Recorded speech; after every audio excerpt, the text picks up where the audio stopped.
저희 조코피TV는 썬팅 필름의 새로운 패러다임을 선사하는 T9 필름 신차 검수부터 장기 렌트 리스까지 모빌리티 서비스의 정수 카스페이스와 함께합니다. 야, 얘는 도대체 몇 시야 지금? 몇 시인데 안 나와? 아이고 그냥 맨날 늦어 이게 뭐 와가지고 아니 뭐 지금 안 나왔어.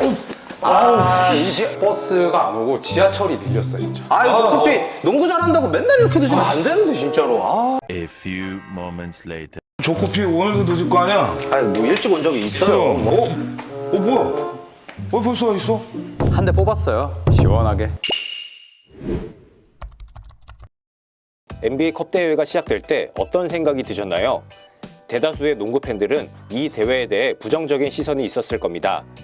멀쩡한 코트에 페인트를 들이부은 듯한 눈아픈 디자인, 이해하기 어려운 조별 예선 시스템, 그리고 우승해도 파이널 우승도 아닌데 이게 무슨 의미가 있어 라는 차가운 반응이 지배적이었죠. NBA 분석가 찰스 바클리는 독서를 내뱉었습니다. 선수들에게 돈을 더 줄 테니 제발 경기 좀 뛰어달라고 애걸복걸하는 꼴이다. 이건 부끄러운 일이다 라고 했죠. 루카 돈치치는 코트가 미끄러워 위험하다며 제발 코트 좀 바꿔달라고 대놓고 불만을 표시했습니다. 정규 시즌 82경기도 힘들어 죽겠는데 중간에 이런 억지스러운 대회를 끼워 넣는 건 리그 사무국의 욕심이라는 비판이 쏟아졌습니다. 그런데 말입니다. 12월 17일 라스베이거스에서 뉴욕 닉스가 트로피를 들어올리는 순간 분위기가 묘하게 바뀌었습니다. 팬들의 관심이 커졌고 선수들은 플레이오프 7차전처럼 코트 바닥을 굴렀습니다. 대체 이 대회가 어떻게 빠르게 자리 잡을 수 있었을까요? NBA 컵 대회가 성공한 가장 첫 번째이자 가장 강력한 이유는 역시 돈입니다. 우승팀 선수들은 1인당 약 53만 달러, 우리 돈으로는 7억 원이 넘는 돈을 현찰로 받습니다. 찰스 바클리는 이걸 보고 돈을 더 줘야 뛰는 게 말이 되냐고 했지만 현실은 다릅니다. 냉정하게 계산기를 두드려 봅시다. 뉴욕의 제일런 브런슨의 연봉은 약 3,500만 달러입니다. 그에게 우승 상금 53만 달러는 연봉의 1.5% 수준이죠. 일주일치 주급보다 조금 더 받는 정도입니다. 반면 팀의 막내나 투웨이 계약 선수를 볼까요? 투웨이 계약자는 우승 상금의 절반인 약 26만 5천 달러를 받습니다. 이들의 연봉이 63만 달러 수준임을 감안하면 한 경기로 1년 연봉의 절반 수준을 보너스로 챙기는 겁니다. 제일런 브런슨이나 빅터 웬바냐마 같은 에이스들은 라커룸에서 이런 말을 한다고 합니다. 오늘 우리가 이기면 우리 막내들 차 한 대 뽑아줄 수 있다. 우리 끝까지 뛰자. 브런슨은 이번 우승 후 인터뷰에서 아주 인상적인 말을 남겼습니다.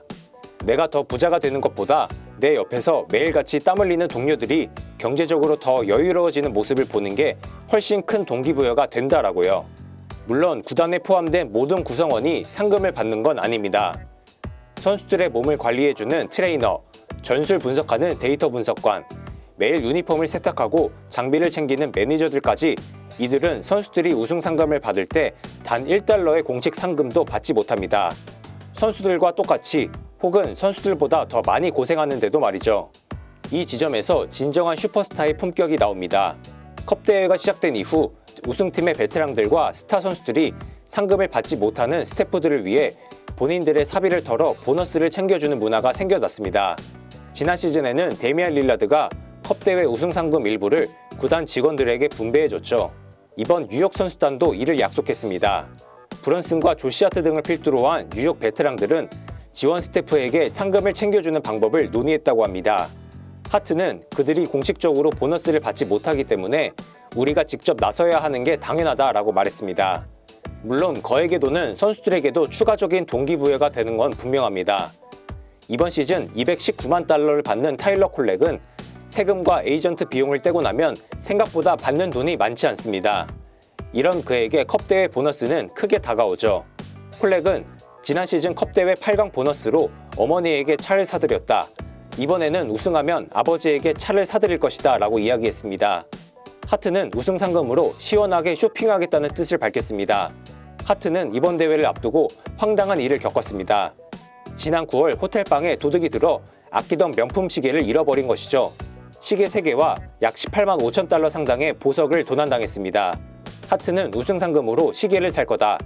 시계 3개를 잃어버려서 다시 채워 넣어야 한다. 여긴 라스베이거스다. 블랙잭 한 판에 걸어서 2배로 불린다면 더 많은 시계를 살 수도 있다라고 언급했습니다. 사운스는 도미니카 공화국 사람들을 돕기 위해 기부할 계획입니다.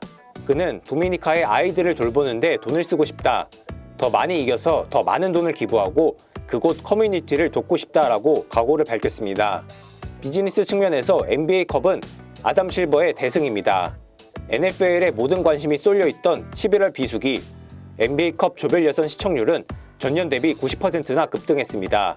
4천만 명의 시청자가 TV 앞에 앉았고 지역방송국 시청률도 6% 이상 올랐습니다. 코트가 눈아프다던 불평은 역설적으로 지금 중요한 경기 하나 보내 라는 인식으로 변했습니다. 현장의 감독들도 이 대회를 플레이오프 예방주사라고 부르며 반겼습니다. 올랜도 매직의 자말 모슬리 감독은 단판 승부의 압박감을 미리 경험하는 것은 젊은 선수들에게 돈으로 살 수 없는 자산이라고 평가했습니다.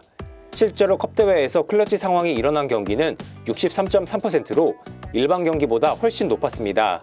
뉴욕의 마이크 브라운 감독조차 처음엔 나도 변화에 반대했지만 지금은 이 대회가 환상적이라는 걸 인정한다고 말할 정도입니다.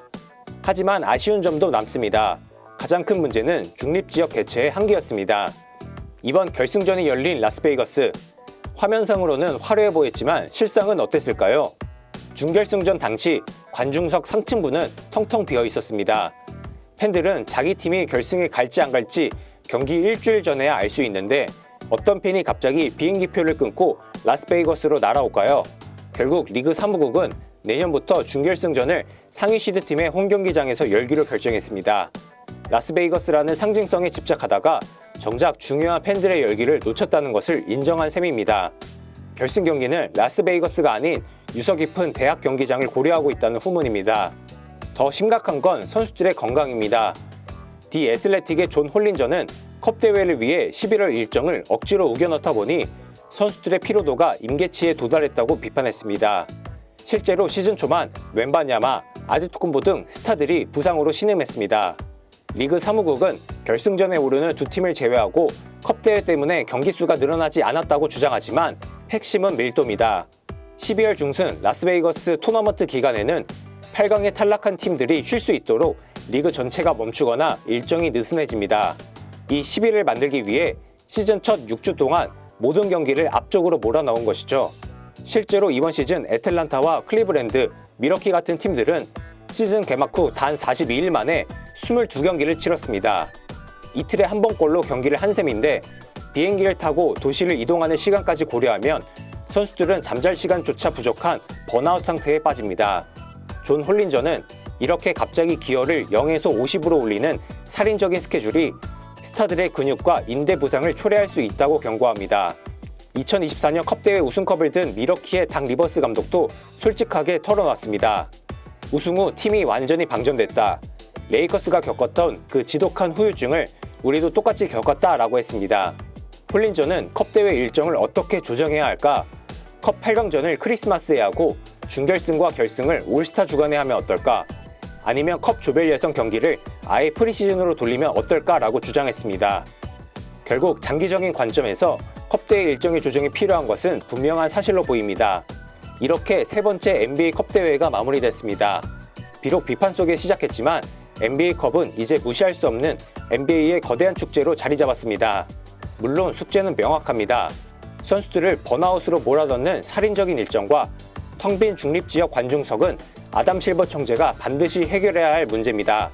NBA컵은 이제 근본 없는 대회라는 꼬리표를 떼고 한 해의 축제로 자리 잡았습니다. 이 축제가 일회성 이벤트에 그치지 않고 진정한 전통이 되기 위해서는 리그 사무국이 현장의 목소리에 얼마나 귀를 기울이냐에 달려 있을 겁니다.